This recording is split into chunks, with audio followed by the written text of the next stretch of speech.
Hey there, I'm Mario, and welcome to Cucinare Italiano.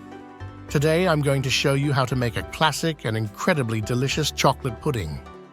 But before we get started, make sure to subscribe and give this video a thumbs up. Trust me, once you try this, you'll never want the store-bought stuff again. It's smooth, creamy, and so easy to make. Let's get started. So here's what you'll need. We're keeping it simple with ingredients you probably already have at home. 500 milliliters of milk, 100 grams of sugar, 40 grams of unsweetened cocoa powder, the good stuff, 40 grams of cornstarch. This is what gives our pudding that perfect, thick texture. 80 grams of dark chocolate. I recommend using a good quality 70% dark chocolate for that rich flavor. Vanilla extract, just a teaspoon if you want to add a little extra depth. Totally optional, but it makes a difference. And if you're feeling fancy, a little knob of butter will make the pudding extra silky. All right, let's dive into the process. First, in a medium saucepan, mix together the cocoa powder, sugar, and cornstarch.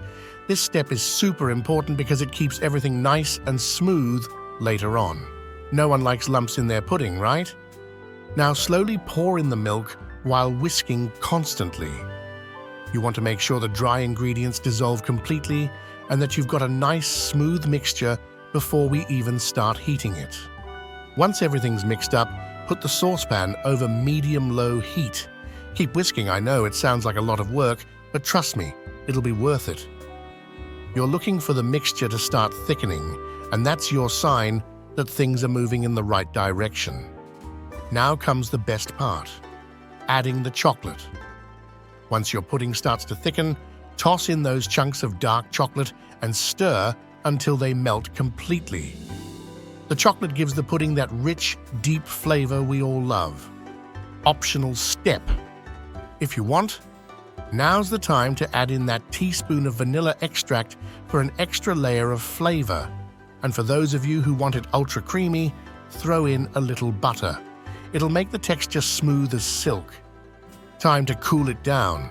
Pour the pudding into little cups, bowls, or whatever cute containers you have lying around. Here's a trick. Cover the top of each pudding with plastic wrap, making sure it touches the surface. This stops a skin from forming while it cools. Let the pudding cool at room temperature for a bit, then pop it in the fridge for at least 2-3 hours. I know, waiting is the hardest part, but trust me, it's worth it. E ecco fatto! You've got yourself a batch of creamy, dreamy chocolate pudding.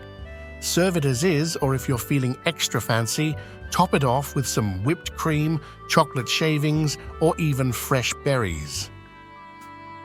It's a simple recipe, but it hits all the right notes every time.